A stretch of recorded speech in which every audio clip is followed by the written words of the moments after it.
If you want to play like Bruce Banner and the Incredible Hulk in Dungeons and Dragons, keep watching. This is a fun, high-level build for a one-shot. That's why this video will be slightly different compared to my usual content. We're cutting straight to the final build instead of showing you how to play him from level 1, so let's get straight to it. Like any Jekyll and Hyde style of character, there's only two goals for this build. Be smart like Dr. Banner and be able to smash like the Hulk.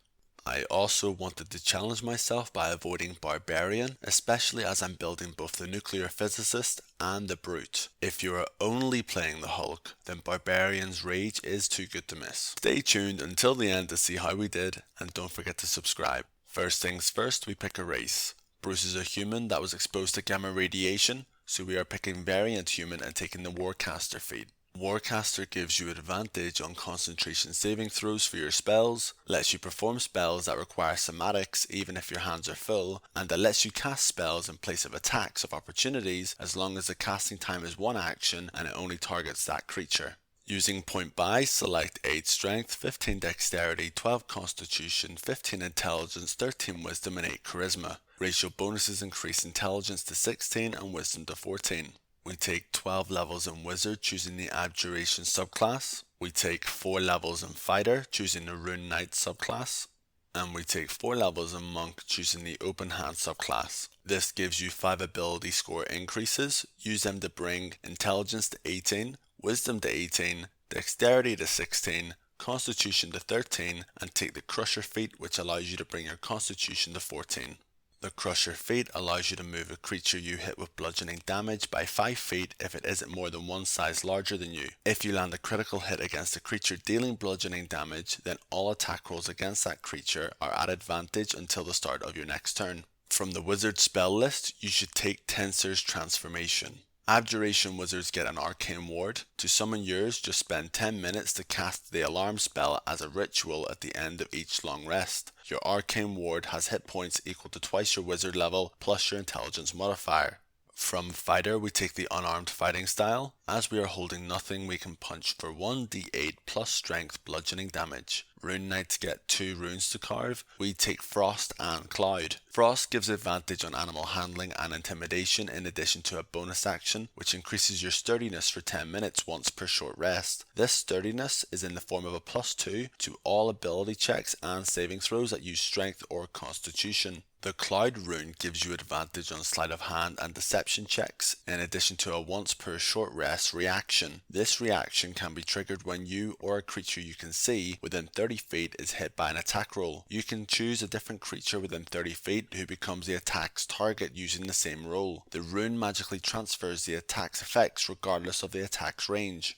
Rune Knight also has a nice bonus action feature called Giant's Might. It can be used an equal number of times to your proficiency bonus per long rest. When used, it gives the following effects. Your size becomes large along with anything you are wearing, unless you lack the room to become large. You have advantage on strength checks and strength saving throws. Once per turn, one of your attacks deals an extra 1d6. From monks, we get unarmored defense, unarmored movement, martial arts, some key points, deflect missiles, and slow fall. With martial arts, we can now use our dexterity modifier for our unarmed strikes that use a d8 damage die thanks to the fighting style. Our AC without armor is 17. We can move quicker, use ki to jump further or punch more, negate incoming range damage, and negate falling damage. This is all in line with what we can see the Hulk do. Open hand monks can add an additional effect to their flurry of blows, such as knocking them prone, pushing them away, or preventing them from taking reactions. So, how does this all come together? In the opening round of combat, if you want to go Hulk mode, you cast Tenser's Transformation as an action and activate Giant's Might as a bonus action.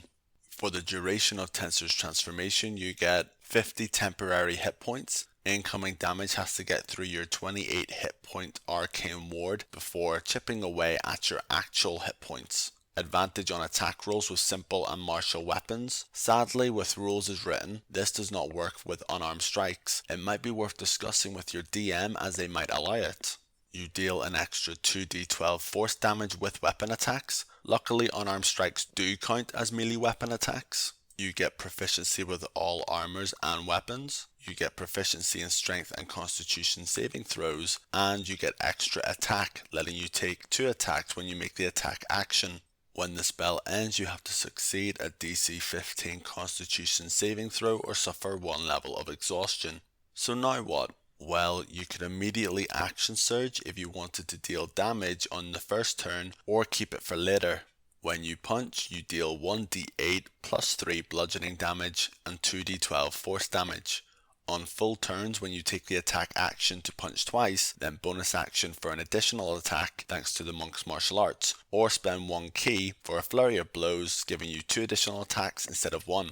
4 punches averages to 82 points of damage. That's before adding on the once per turn 1d6 from Giant's Might. Thanks to Crusher, you can now move one enemy 5 feet without requiring a saving throw, and on each flurry of blow you can force a dexterity save to knock them prone or a strength save to knock them back up to 15 feet. You literally became the big guy, able to just knock around multiple people while dealing competitive levels of damage. The Hulk is more than just a big hitter, but what about our strength score during all of this? Well, during this combination we have proficiency in strength saving throws, advantage on strength saving throws, and advantage on strength checks. As your size has become large, you also double your push, drag, and lift capacity. What about concentration? Can we maintain the spell for the fight? If you didn't pick Fighter as the first level, then fear not, you still get proficiency in Constitution during the spell, in addition to advantage on concentration saves. The amount of damage your Arcane Ward absorbs is also taken off the damage total for the concentration save calculation. Both Strength and Constitution are further enhanced by the Frost Rune. Our pool of hit points is actually very high due to our medium Constitution, temporary hit points, and our Arcane Ward. Couple this with the fact that you have good movement speed, good damage output, and can move enemies around the battlefield, then you are a force to be reckoned with. So there you have it, a high level character inspired by both Bruce Banner and the Incredible Hulk. Feel free to take any elements from this build to inspire your own Hulk building, and subscribe to my channel so you don't miss my next video. Thanks for watching.